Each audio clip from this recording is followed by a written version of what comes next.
Going after gas companies, the huge profits that has Governor Newsom lashing out. Plus, you may want the middle seat the next time you fly, how it could mean some prizes may be coming your way.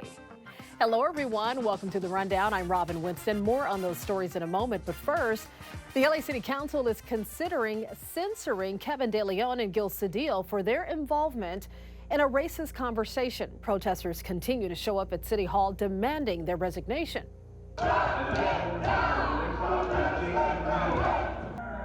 Despite numerous protests, Kevin De Leon and Gil Cedillo are refusing to step down.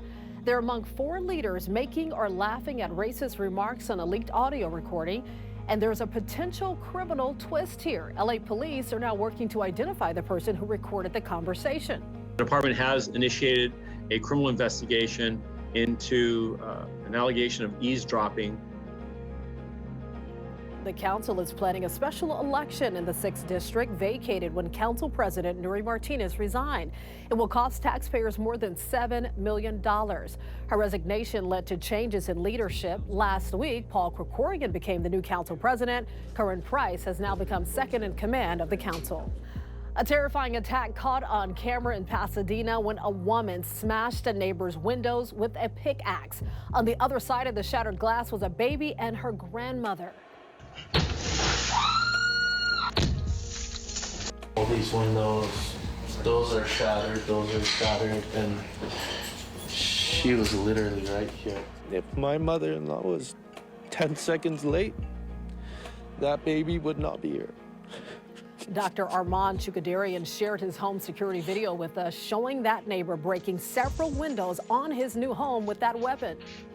So I don't know if we have to leave, but as of now, this isn't our safe place. This is the constant reminder of what happened. The woman was arrested. The doctor says he is now unsure of his family's future here.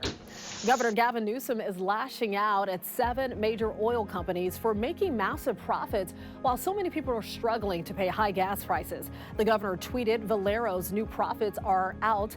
They experienced a 500% increase in profits this year. So why are gas prices so high? Time to hold these oil companies accountable. The governor said the Texas company should have lowered gas prices when crude oil prices dropped. We are getting some relief at the pump. Gas prices in LA County have been falling for about 3 weeks now. The average price is $5.73 a gallon. It's even less in Orange, Riverside, and San Bernardino, but a little higher in Ventura County. We're still paying about $2 more than the national average. Warmer weather is on the way. Meteorologist Belen De Leon lets us know how long it'll stick around in your first alert forecast. Oh, if you like this fall weather, enjoy it. The weather is going to be at or below normal through the rest of the week, but I want to show you this temperature trend.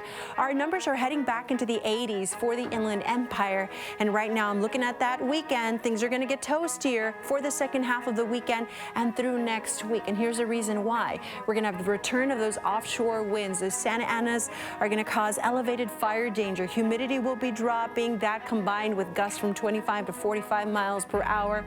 If any fires were to start, they could quickly grow. So we don't have any rain in the forecast. Please be careful with any fire sources. Be smart and be safe. A 15-year-old girl killed in a shooting in St. Louis had plans to visit her father next month. He lives here in LA. Now he's on his way to St. Louis to plan her funeral. Alexandria Bell was a 10th grader at Central Visual and Performing Arts High School. She and her health teacher, 61-year-old Jean Kushka, were killed in Monday's shooting. Alexandria's father, Andre, says she was outgoing, loved to dance, and had recently discovered a passion for cooking. She was the little girl that I love to see, that I love to hear from.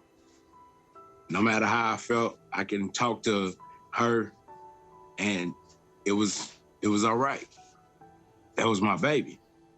Andre says Alexandria was planning to visit LA next month to celebrate her Sweet 16 with her dad. New evidence may show what may have driven the 19-year-old shooter to carry out the crime. Investigators discovered a letter in the suspect's car parked outside of the school. The handwritten note said he didn't have friends, family, or a girlfriend, and that he had been isolated his entire life. Police also said the gunman had an AR-15 style weapon and 600 rounds of ammunition. He died in a gun battle with police.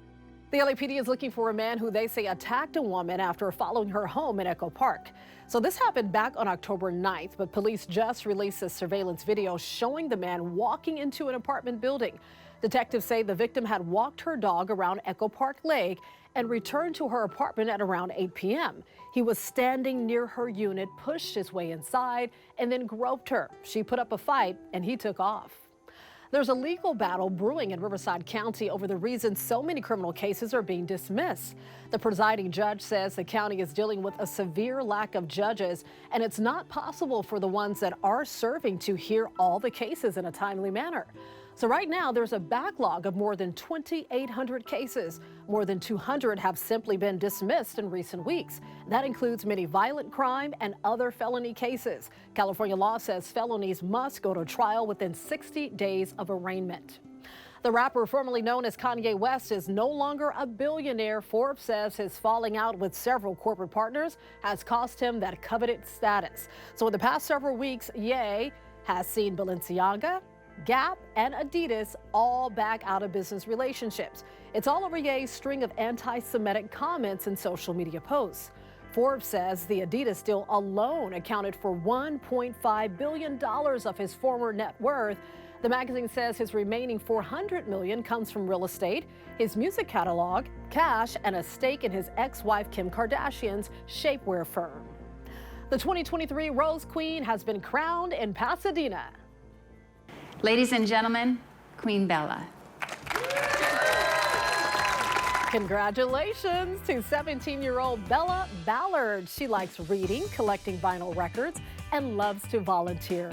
Bella will be attending Yale in the fall, where she hopes to study economics, law, or astrophysics. She and her 6 princesses will ride on a float in the upcoming Rose Parade, and each will receive a $7,500 scholarship. Very nice.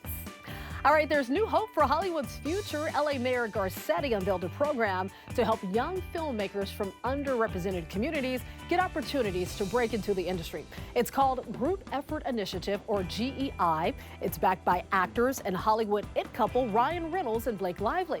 So the goal of the program is to connect young filmmakers with producers, editors, all the way up to the executive suite. This allows them to know somebody in the industry, but also train them to succeed in the industry. The executive director of GEI says Hollywood has made significant progress in its diversity efforts, but that Latino representation is still lacking. Some of us will do anything to avoid the middle seat on a plane. That's me. I don't like the middle seat, but it could be your next lucky break. So some middle seaters on Virgin Airlines could receive prizes totaling over $230,000. Introducing the Middle Seat Lottery, launched today at Melbourne Airport. The company wants to make the middle seat the luckiest seat on the plane. So starting next April, middle seat passengers on Virgin Australia flights will be given a chance to enter the lottery. Then the airline will randomly select one winner each week. Prizes from the lottery include a cruise in the Caribbean with Virgin Voyages and a helicopter pub crawl extravaganza. Sounds very nice. Maybe I'll rethink that middle seat. Well, a father and son are on a mission to scale the famous El Capitan Peak in Yosemite National Park. Once they do, 8-year-old Sam Baker will become the youngest person to climb the world-renowned landmark. Sam Baker and his dad, Joe, expect to spend 3 nights and 4 days on the wall. The two are experienced climbers, and Dad said he loves seeing his kid become more confident with each climb. It all makes sense for a kid whose middle name is Adventure. No, literally, that's his middle name, and I love it, and they can do it. You can always get news and weather updates on the NBCLA app and our website, NBCLA.com. And be sure to tune into Today in LA on NBC4 weekdays from 4 to 7 a.m. I'll be here helping you get around with the traffic reports throughout your morning commute. I'll see you next time on The Rundown.